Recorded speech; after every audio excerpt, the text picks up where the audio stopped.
juda ham zo'r. Buni qarang. Zo'r. Malibu rullari bor, original Malibu rul. Hamma narsa o'rnatilgan.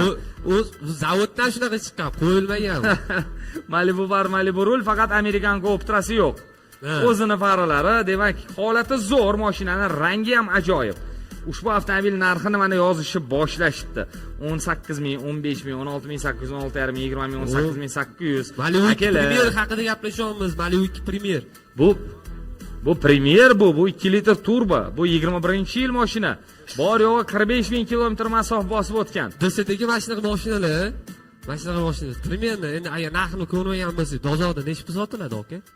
Men bilmasam, men mutaxassis bo'lmasam, siz mashina narxini bilasiz. Endi men bunaqa narxlarni bilaman. Bular 20 mingdan tepaga sotilishi aniq. Bitta narsani aytaman, 21 qorasini olib kelishdi, 21. U 70 mingmi yurgandi. Hop. 75 ming yurgandi. Uni ham ikkita detalli kraskasi bor edi, lekin uni narxi 24 ming edi. Endi hozir ko'ramiz bu avtomobil narxini. Diqqat